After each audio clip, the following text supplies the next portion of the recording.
What up? Big Herc 916. Positivity, motivation. Never settle for average. Go pick you up some merch at nsfa.co and represent, because I know you're not average if you're watching this channel. Also on December 18th at 5 p.m. Pacific time, live stream on YouTube, we're doing a fresh out Christmas bag giveaway with Sinister and Herc. And so we're going to be raffling off artwork. We're going to be auctioning off artwork and merch. So make sure you guys tune in on YouTube live December 18th, 5 p.m. Pacific time. You know, I want to talk about masculinity and how powerful it is just in general, and why there's this big push to get rid of it. You know, when I was growing up, it wasn't so much the word masculinity. It was about just being a young man, you know, finding your identity, where you fit at in the pecking order of the community, the neighborhood, among your peers, and showing yourself to be someone that had an identity. And usually that took place on the tackle football field, you know, playing tackle football on Sundays with your friends from the neighborhood, or on a dirt field somewhere on your dirt bike, jumping a ramp, you know, or trying to pull off a trick, bunny hopping. You know, how many different, you know, how many bike tires could you bunny hop, or could you bunny hop, you know, somebody's seat, or whatever the case may be, or how high you could jump, or how far you could jump, or on a skateboard, how high you could ollie, what kind of trick you could pull off. All these different things put you in a certain category. When it was breakdancing, you know, how many backspins you could pull off, if you could head spin.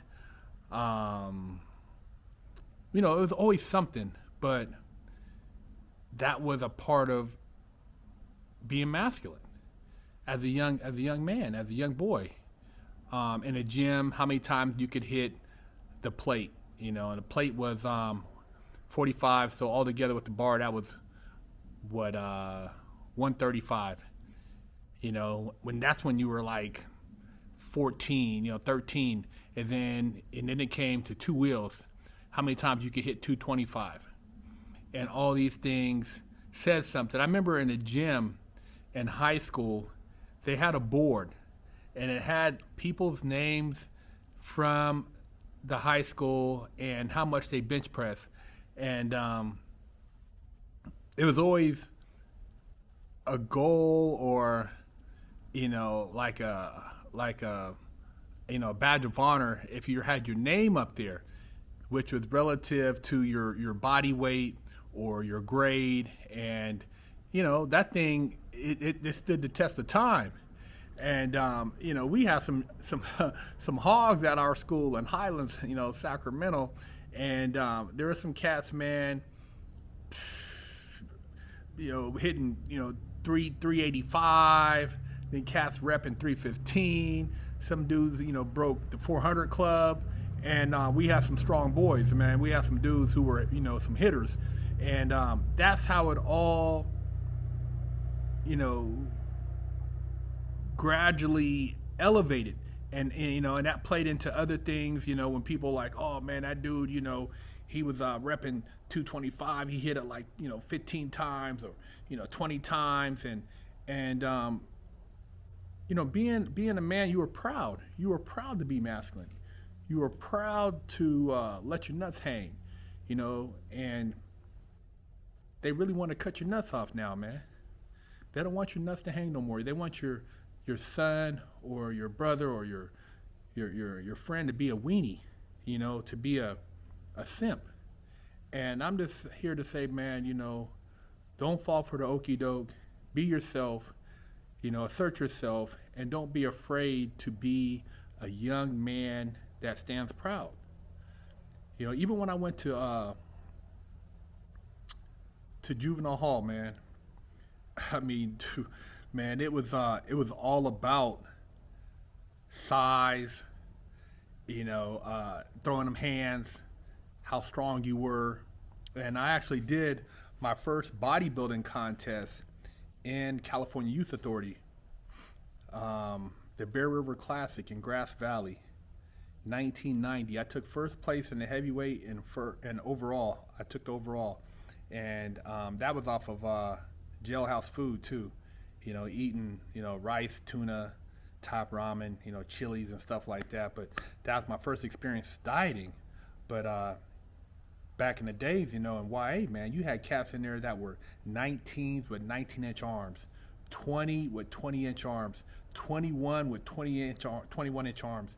There was dudes in there that they were saying that, when they went before the parole board, guys who were M numbers, that they would measure your arms before they would actually give you parole because these dudes were too swole. That's what kind of things they had going on back when I was growing up. Too swole to get out. You had to lose an inch off your arms to be paroled because dudes were like 22 with 22s. Could you imagine 22-inch arms off of top ramen, spreads and tuna fish and stuff like that from prison? Come on, man. These dudes were monsters, man. And that's one of the first things they took in the weights. They took in the system in the state was the weights in California because, guys were too swole and the guards were intimidated by it. And see, that's a perfect example of how they use prison to kind of assert things on the street, because one of the first things they took when they locked it down on the street was they shut down the gyms. Strong men are a threat. Strong men that have a capacity to think are even a bigger threat. And you have a lot of guys who were swole in the penitentiary, also super smart as far as having read a lot of books because they had a lot of time in their hands. And these guys can become leaders because of their strength and their knowledge, and these guys can change the course of time. So when you talk about masculinity, when you talk about weak men, these women talk about, oh, I want this guy to, man, look, they might marry a dude they can boss around, but they go to the hammer to get blowed out. They got that hammer on the side that they buying clothes and taking shopping while the simp is at work all day. So don't get the game twisted, man. Masculinity, they might say one thing, but at the end of the day, they know that a group of masculine males are the backbone of society. They're the ones who make things happen. And like I said, I seen it in the pen. You on swole, guards treat you different, the warden addresses you different, and most dudes on super swole in the pen walk around with jackets, even in the summertime. It's hot as hell, and they got on a long sleeve shirt, button all the way up. And then if you ever see that dude when he's maybe, walking in the unit at night, you like, damn, this dude is monstrous. Arms are swole. And some dudes, they do arms every day. I've seen dudes do curls every day and back arms every day. Super swole. Super swole. And they were scared of that. They even tried to, when they took the weights, they tried to make some rule. You couldn't do push-ups. They didn't want you working with the water bags and stuff like that because they were intimidated. But that's masculinity, man. It scares these weenie dudes out here. These dudes who are cuckolds, these dudes who are simps, these guys who have no backbone, and the ones who are in control like to get rid of the masculine males because without them, there's no defense. See, these women, man, they know that a simp is not going to protect them. I seen it at the gym one day, man. This girl was dating a simp, and her ex-boyfriend came in the gym, and this dude went and hid behind the incline press machine. And I'm looking, and she's arguing with her ex-boyfriend, and she's like, what are you doing here? And he's like stalking her. I'm like, dude, ain't that your girl? He's like, yeah, man, I'm like, dude, what would you? He's like, oh, I don't want to get in the middle of it. I'm like, what are you, man? What's the purpose of even being with you if you're not gonna tell this dude to pipe it down and to, get the hell out of her face?